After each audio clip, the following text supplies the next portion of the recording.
Hello friends. इस video में हम लोग बेसिक इन्फॉर्मेशन लेंगे of commerce and CA course. Myself CA Shrikant Karwa. I was all India rank 25th in CS foundation, pass CA CPT and IPCC in distinction. और बच्चों, वैसे तो मैं प्रोफेशन से सीए हूँ, बट मेरा वर्किंग जो है वो टीचिंग में है for more than 3 years। Okay. अब बच्चों, जैसे कि आपको भी पता है कि आप लोगों ने अभी अभी हाल फिलहाल में 10th पास आउट किया है। 10th पास आउट किया है या जस्ट प्रमोट हुए हो, you know very well. Due to COVID situation आप लोगों का 10th का एग्जाम हुआ ही नहीं है और आप लोगों को प्रमोट कर दिया गया है for your 11th and all, है ना। तो बच्चों, वैसे तो जब भी कोई बच्चा 10th पास आउट हो जाता है, ओके, तो उसको ये लाइफ में सबसे बड़ा टर्निंग पॉइंट लगता है। द रीजन इज दैट क्योंकि यहाँ से आगे 3 रास्ते आपके सामने खुल जाते हैं, you know very well. 3 streams खुल जाती है और आप आपका कौन सा करियर बनाना चाहते हो लाइफ में, आप किस गोल को हासिल करना चाहते हो आपके लाइफ में। तो बच्चों, वहां पे जाने के लिए आप लोगों को सबसे important decision 10th pass out होने के बाद में लेना पड़ता है, एंड दैट इज व्हाट। हमने कौन सी स्ट्रीम सेलेक्ट करनी चाहिए, हमने कौन से फील्ड में जाना चाहिए, कॉमर्स में जाना चाहिए, आर्ट्स में जाना चाहिए या फिर साइंस में जाना चाहिए। इसका डिसीजन आप लोगों को लेना होता है। Okay, I know very well. सबसे बड़ा कंफ्यूजन लाइफ में यही स्टेज पे आके होता है। ओके, क्यों होता है कंफ्यूजन? हमारे टीचर लोग बोलते हैं कि यार, तुझ में ज्यादा दिमाग है तो तू एक काम कर, डॉक्टर बन जा। कोई बोलते तू जुगाड़ू टाइप का है तो तू इंजीनियरिंग कर ले। कोई बोलता है भाई एमबीए कर लो, मस्त पैकी आराम से ये कोर्स हो जाता है। ओके। और कोई लोग, आप लोग बोल सकते हो, देख सकते हो कि आपके जो फ्रेंड्स है वो जा रहे हैं कॉमर्स फील्ड के अंदर, तो आपको भी कहीं ना कहीं टेम्पटेशन हो सकती है कि आप भी कहीं ना कहीं चले जाओ आपके इस कॉमर्स फील्ड के अंदर। ओके। तो एन नंबर ऑफ क्वेश्चन आपके दिमाग में आने लगेंगे, एन नंबर ऑफ चीजें आपके दिमाग में आती है। लेकिन इन सब चीजों की वजह से आपके सामने और बहुत सारे क्वेश्चन आ जाते हैं कि भाई आफ्टर 10th मैंने करना क्या चाहिए, क्यों करना चाहिए, कैसे करना चाहिए, कहाँ पे करना चाहिए। तो एन नंबर ऑफ क्वेश्चन आपके दिमाग में चलने लग जाएंगे, सही है ना। तो बच्चों, ये तो बताना आपकी इंसल्ट करने जैसा हो गया, बिकॉज आप लोग इस सोशल मीडिया के एरा में रहने वाले लोग हो। ओके। और आप टेक्नोलॉजी के साथ में बहुत फ्रेंडली होते हो, तो आपको तो बोलना गलत है, बट फिर भी बता देता हूँ एज अ फॉर्मेलिटी कि there are 3 streams, arts, science and commerce. ये 3 स्ट्रीम, ये 3 रास्ते आप लोगों के लिए खुल जाते हैं। ओके। अब ये पता तो होता है कि 3 रास्ते खुलते हैं, बट एक डिफिकल्ट क्वेश्चन आ जाता है, मैं आर्ट्स के रास्ते में जाऊं, मैं कॉमर्स के रास्ते जाऊं या मैं साइंस के रास्ते में जाऊं। यहाँ पे सबको आके दिक्कत आने लगती है। डिसीजन तो यहीं पे लेना होता है। आपने आपका जो गोल डिसाइड किया हुआ है, तो उस गोल तक पहुंचने के आपके सामने 3 रास्ते खुलते हैं। तो आपको ये आपके लाइफ का सबसे क्रूशल डिसीजन यहाँ पे लेना पड़ता है। देखिए, मैं एक ही बात आपको बोलना चाहूंगा बच्चों, आप सबसे पहले आपका गोल डिटरमाइन करो। ओके, कि आपको बनना क्या है, और वो बनने के लिए क्या आप लोग सच में प्रिपेयर्ड हो, क्या आपका सच में इंटरेस्ट है, ये सबसे पहले आप लोगों ने चेक करना चाहिए। आत्मचिंतन करो और ये देखो कि क्या सचमुच में आपका इंटरेस्ट है। अगर आपका इंटरेस्ट है उस पर्टिकुलर गोल के लिए, तो डेफिनेटली आपको उस एंगल में जाके ये स्ट्रीम सेलेक्ट करनी पड़ेगी। ओके। आप आर्ट्स तब सिलेक्ट करना जब आपका जो भी गोल होगा वो आर्ट्स से कहीं तो कनेक्टेड हो। आप कॉमर्स तब सिलेक्ट करो जब आपको जो कोर्स करना है उससे रिलेटेड सब्जेक्ट्स एंड ऑल वो सब कॉमर्स में पढ़े, तब जाके आप कॉमर्स लेना। और साइंस तभी लेना जब आप लोगों को कोई ऐसे कोर्स करने हैं जो साइंस फील्ड से हो सकता है, जिसका नॉलेज आपको साइंस में मिल जाएगा। ये तो बड़ी वेग बात हुई, आई नो वेरी वेल, सबको पता ही होगा ये सब बातें तो। बट बच्चों, रहती बहुत क्रूशल डिसीजन है। हमारा सबसे बड़ा प्रॉब्लम है कि हम लोग गोल ही डिटरमाइन नहीं कर पाते कि हमें करना क्या है, और उसी की वजह से किस स्ट्रीम में जाना ये हमारे सामने क्वेश्चन खड़ा हो जाता है, सही है ना। तो हम लोग कंफ्यूज हो जाते हैं कि भाई हम लोगों ने लास्ट में कौन सी स्ट्रीम चूज करनी है। ओके। तो बच्चों, मैं एक ही बात बोलूंगा, आप कोई भी स्ट्रीम चूज करो। ओके। आप कोई भी कोर्स को, कोई भी गोल को सिलेक्ट करो, बट मैं एक ही आपको छोटी सी बात शेयर करना चाहूंगा। आप जो कोई भी कोर्स करना चाहो वो कोर्स शिद्दत से करो। पैशनेटली होके करो। डेफिनेटली आप फिर आर्ट्स भी सिलेक्ट करोगे ना बच्चों, जो भी आप आर्ट्स से भी कोर्स करोगे उसमें भी आप नंबर 1 रहोगे। बट एक ही बात मेरी याद रखना, आप लोगों को उतने शिद्दत से, हार्डवर्क से और पैशनेट होके वो काम करना पड़ेगा। जो भी पढ़ रहे हो एकदम पैशनेटली पढ़ो, तो जाके आप किसी भी फील्ड में डेफिनेटली सक्सेसफुल हो पाओगे। ओके, तो ये कंफ्यूजन तो हटा दो, सिर्फ आपका गोल डिटरमाइन करो, सेट करो। एंड डेफिनेटली यहाँ पे आपके पेरेंट्स का भी काफी बड़ा रोल होता है ना। वो लोग एक्सपीरियंस्ड होते हैं, तो आपको डेफिनेटली उनकी राय तो लेनी ही चाहिए। ठीक है। अब बच्चों, क्योंकि मैं बेसिकली प्रोफेसर हूँ कॉमर्स फील्ड से रिलेटेड, तो मैं ज्यादा फोकस यहाँ पे सिर्फ कॉमर्स के ही ऊपर करूंगा। ओके, तो कॉमर्स में आप लोग 12th के बाद कौन कौन से कोर्सेज कर सकते हो? देखो, एक बार आप लोगों का 10th हो गया, वो तो जो अभी खत्म हो चुका है, अभी आप 11th में जाओगे एंड फिर 12th में जाओगे। ये 11th एंड 12th ये होने के बाद आपके सामने कुछ कोर्सेज के रास्ते खुल जाते हैं, जैसे CA, that means what, chartered accountants. आपने सुना भी होगा चार्टर्ड अकाउंटेंट के बारे में। ओके, तो बहुत ही प्रीशियस कोर्स है, बहुत ही अच्छा सा कोर्स है ना। सीएस, सीएस भी उसी में से एक है, that is company secretary. CMA, cost and management accounting. CFP, certified financial planner. Okay, IAS, you will be wondering that IAS sir यहाँ पे कहाँ से आए? तो बेटा आईएएस, आईएएस कोई भी कर सकता है ना। तो ये भी आप कोर्स कर सकते हो। फिर आपका बीकॉम आएगा, बीकॉम तो आपका ग्रेजुएशन लेवल हो गया इन योर कॉमर्स। एंड उसके अलावा बीबीए कर सकते हो, that is what, bachelor of business administration. और बीबीए करने के बाद you can do what, MBA also. और उसके अलावा एलएलबी का भी आपका कोर्स हो सकता है, that is for becoming lawyer. अगर आपको लॉयर वगैरह बनना है तो आप एलएलबी की तरफ भी मुड़ सकते हो। तो ये बेस्ट कोर्सेस है हमारे इस पर्टिकुलर कॉमर्स फील्ड में। इसके अलावा काफी सारे कोर्सेस हो सकते हैं बच्चों, डीटीएल हो सकता है, फिर उसके अलावा आप लोग टैली का कोर्स कर सकते हो for computer accounting and all. तो बहुत सारी चीजें हैं कॉमर्स के अंदर, भर भर के आप लोगों को यहाँ पे कोर्स देखने मिलेंगे। एंड एक बात बता दूं, आउटपुट देने वाले ये सारे कोर्सेस हैं। ओके, अब बच्चों मैं बेसिक बात करता हूँ चार्टर्ड अकाउंटेंसी कोर्स की, because you know very well this is very popular course over here, है ना। अगर आज के डेट में देखा जाए तो 80% तो आप देख सकते हो कि कोई अगर कॉमर्स सिलेक्ट कर रहा है, कोई होशियार बंदा कॉमर्स सिलेक्ट कर रहा है, तो उसे सीए बनना ही होता है ना। नाम बहुत सुना होता है सीए का। मैं ऐसा नहीं बोलता कि बाकी कोर्स में आपका इंटरेस्ट नहीं होगा, दिलचस्पी नहीं होगी या उसमें भी मजा नहीं, उसमें भी डेफिनेटली जॉब की अपॉर्चुनिटीज काफी है। आगे चल के आप लोगों को बहुत से उसमें पैकेजेस वगैरह भी अच्छे मिलेंगे। बट बहुत लोग ज्यादातर कहाँ पे फोकस करना चाहते हैं बताओ? सीए में। उन्हें सीए बनना होता है ना। तो क्यूरियोसिटी ज्यादा होती है रिगार्डिंग सीए कोर्स। तो हम लोग यहाँ पे बस बेसिक डिटेल पे चर्चा करेंगे regarding our CA course. Okay, अब हम लोग देखते हैं कि how to become chartered accountant in India. तो बच्चों कुछ नहीं, आपको बस 3 एग्जाम्स क्रैक करनी है, एक सीए फाउंडेशन की, एक सीए इंटरमीडिएट की और एक सीए फाइनल की। और उसके बाद ये जो बंदा जैसे मुस्कुरा रहा है वैसे आप लोग भी सीए बन सकते हो। ओके, 3 एग्जाम्स क्रैक कर दो, you will be become what, CA. But definitely आपको भी पता है कि यहाँ बहुत ज्यादा हार्डवर्क लगता है, बहुत ज्यादा मेहनत लगती है, जिसके बाद ही आप लोग उस मुकाम तक पहुंच सकते हो। सही है ना। और बच्चों बेसिकली फाउंडेशन, फिर उसके बाद इंटरमीडिएट। इंटरमीडिएट में बेसिकली 2 ग्रुप्स होते हैं जहां पे आप लोगों को 4-4 सब्जेक्ट्स मिलेंगे। ओके, और इंटरमीडिएट में से कोई एक ग्रुप भी अगर आप लोग क्लियर आउट कर लेते हो तो आपको आर्टिकलशिप करनी पड़ेगी। आर्टिकलशिप का मतलब क्या हो गया? किसी सीए के हाथ के नीचे आपको एटलीस्ट 3 ईयर, है ना, 3 साल तक आपको वहां पे काम करना पड़ेगा। तो अच्छी बात है ना, आप लोगों को वर्किंग एक्सपीरियंस मिलेगा। एक सीए के अंडर काम कर रहे हो तो आप लोग को ये पता इंटरमीडिएट के बाद ही चल जाएगा कि सीए एग्जैक्टली वर्क कैसे करते हैं, सीए के ऑफिसेस में काम क्या होता है, ये आपको आफ्टर योर इंटरमीडिएट ही समझ में आ जाएगा।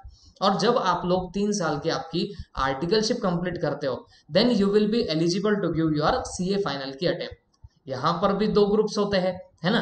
फर्स्ट ग्रुप में 4 सब्जेक्ट, सेकेंड ग्रुप में 4 सब्जेक्ट। और जब आप सीए फाइनल भी क्लियर कर लेते हो then you will be called as chartered accountant. Okay, आपके नाम के आगे 2 प्रीफिक्स लग जाएंगे, कौन से? या प्रीफिक्स एक लग जाएगा, that is what, CA, that is chartered accountant. Okay, अब बच्चों होता ऐसे है, जैसे आप आपका एम्बिशन किसी को बोल दो कि यार मैं सीए करना चाहता हूँ, n number of question, n number of डरावनी बातें आपके सामने होने लगेगी। सीए बहुत डिफिकल्ट है, ये पता नहीं, कोई लोग अटक जाते हैं तो अटके ही रहते हैं, निकल ही नहीं पाते, वगैरह वगैरह काफी सारी आपके सामने बातें आएगी, तो जिससे निगेटिविटी छाने लगती है रिगार्डिंग दिस कोर्स। ओके, आप लोगों के दिमाग में सवाल आ सकता है, what am I really going to do, क्या मैं सचमुच में सीए करने वाला हूँ क्या?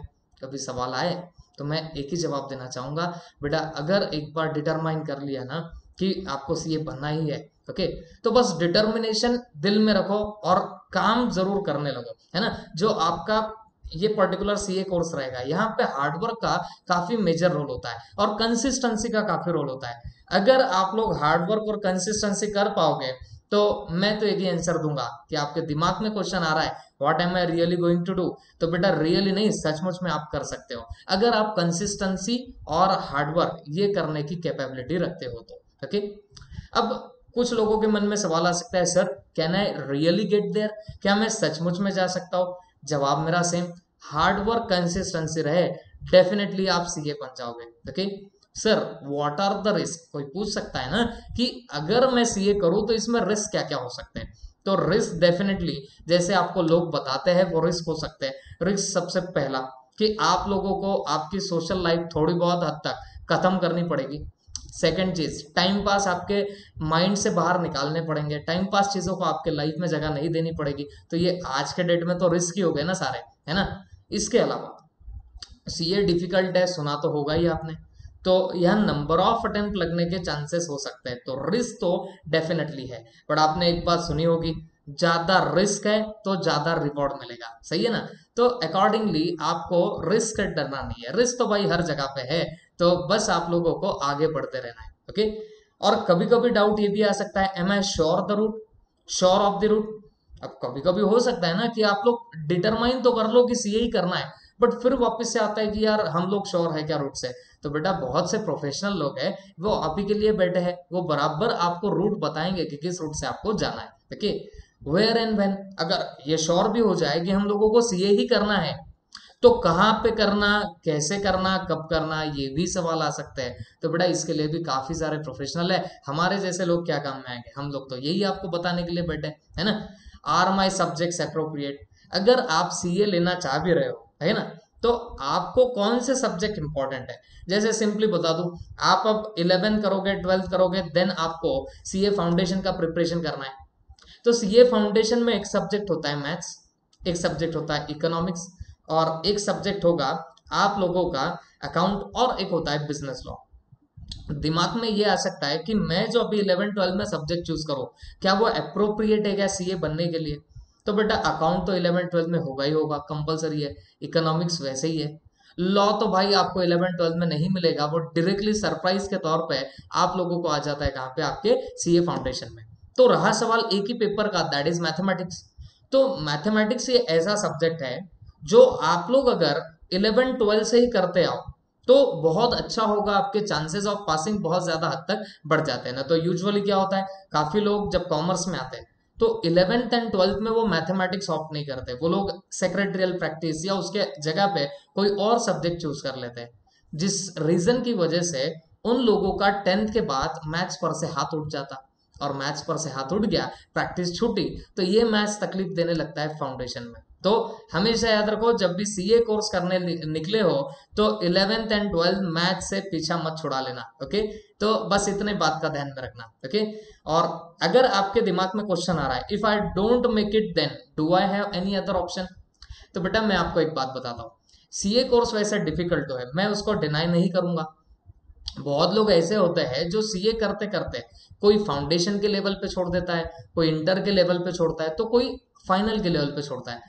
बट मैंने उन लोगों को भी अच्छे से ऑब्जर्व किया है, और मैं एक बात रिस्पॉन्सिबिलिटी के साथ में आपको बोलता हूँ, आप अगर सीए कोर्स की पढ़ाई कर लो ना, तो I am telling you guys, जो कॉमर्स में बाकी के आपके कोर्सेज है तो उनकी पढ़ाई 70 to 80% आपकी हो सकती है। ओके, मैं ये आपको रिस्पॉन्सिबिलिटी के साथ में बोल रहा हूँ, और जो हार्डवर्क करने की कैपेबिलिटी इस कोर्स में डेवलप हो जाती है, तो इसके बाद तो आप किसी भी कोर्स को प्रॉपरली टैकल कर पाओगे, है ना। तो अगर आप ये नहीं भी कर पाए तो आपके पास में फिर भी बहुत सारे ऑप्शन है, बिकॉज सीए में जो सब्जेक्ट्स है वही सब्जेक्ट आपके बाकी के कोर्स में आपको कहीं ना कहीं ओवरकम हो ही जाएंगे। तो सीए नहीं भी हुआ तो आपके पास बाकी सारे ऑप्शन रहेंगे, नॉलेज आप गैदर कर लेते हो, हार्ड वर्क की कैपेसिटी आपकी जनरेट हो जाती है। तो मैंने आपके दिमाग में जो जो क्वेश्चंस आ सकते हैं ब्रीफली उनका आंसर कर दिया। ओके, हाँ, अब एक बार देख लेते हैं कि हमारा पूरा कोर्स कैसा रहेगा, है ना, ये भी तो एक बार देख ले। तो बेटा सीए कोर्स में अगर आपको एंट्री लेनी है तो देर आर टू रूट्स। एक तो आप फाउंडेशन के थ्रू आ सकते हो, दूसरा डायरेक्ट एंट्री रूट से आ सकते हो। फाउंडेशन का रूट क्या रहेगा, तो कुछ नहीं, आपकी 11th हो जाए, आपकी 12th हो जाए, तो उसके बाद आप लोग सीए फाउंडेशन के लिए अपियर कर सकते हो। After appearing in your 12th examination आप सीए फाउंडेशन के अंदर एंटर कर सकते हो। ओके, और बात करूं डायरेक्ट एंट्री की, तो डायरेक्ट एंट्री में आपको डायरेक्टली इंटरमीडिएट में आपको एंट्री मिलेगी। ओके, इसी के लिए तो क्या बोलते हैं, डायरेक्ट एंट्री। लेकिन उसके लिए कंडीशन है, आपका ग्रेजुएशन हो जाना कंपलसरी है। तो ग्रेजुएशन होने के बाद if you are commerce graduate, तो अगर आपने 55% का एग्रीगेट लाया होगा तो आप सीधे इंटरमीडिएट कोर्स में चले जाओगे। और अगर आप अदर कोई स्ट्रीम से ग्रेजुएट हो तो आपको 60% एंड अबव आपको मार्क्स लगेंगे, तो आप लोग सीए में इंटर में डायरेक्टली एंट्री कर सकते हो। ओके, तो ये दो रूट्स है। तो अगर फर्स्ट रूट से जाओगे तो पहले फाउंडेशन आएगा आफ्टर योर 12th, फिर उसके बाद आपकी एग्जाम होगी इंटर की, और उसके बाद 3 इयर्स की आर्टिकलशिप, और फिर आप लोगों का सीए फाइनल आएगा। तो आप ऐसा पकड़ के चलो, अगर आप फर्स्ट रूट से जाते हो तो मिनिमम 5 इयर्स तो आप लोग पकड़ के चलो फॉर योर फर्स्ट रूट, मतलब 12th के बाद आप लोग 5 साल पकड़ के चलो, आपको लग सकता है फॉर सीए कोर्स। और अगर मैं सेकंड की बात करूं, इंटरमीडिएट में आपकी डायरेक्टली एंट्री होगी, तो आप यहां से पकड़ के चलना हार्डली 3 to 4 इयर्स। ओके, इतने आपको यहां से आगे लगते हैं, कहां से, सेकंड रूट के थ्रू। तो this are two routes for entering into CA course. अब बच्चों ऐसा भी दिमाग में आ सकता है कि यार ड्यूरेशन इतने ज्यादा साल की है, तो क्या यहाँ पे फीस बहुत तगड़ी है। तो मैं एक बात आपको एश्योर करना चाहूंगा बच्चों, कि अदर कोर्सेस से जैसे साइंस वगैरह जो स्ट्रीम्स है, वहां पे जितनी फीस स्ट्रक्चर है तो उससे बहुत ही कम आपके इस सीए कोर्स की फीस है। ओके, अगर आप फाउंडेशन के देखोगे तो मैं exam fees and registration fees दोनों मिला के बोल रहा हूँ 10,800 तक आपका काम निपट जाएगा। इंटरमीडिएट 34,500 तक हो जाएगा। In between ITT orientation and all, ये ऐसे छोटे मोटे कोर्स आते हैं, तो वो सब भी मिला लो तो 34,500 जाएगा। और registration fees for final and exam fees tentatively अगर हम लोग निकाले तो, और जीएमसीएस एक और छोटा सा कोर्स होता है इन सीए, तो वो टोटल जाएगा 32,300 के अराउंड अराउंड। तो इन शॉर्ट टोटलिटी में 77,600 तक आपका कोर्स का कंप्लीशन हो सकता है। ओके, तो आपको नहीं लगता कि बहुत चीपेस्ट है।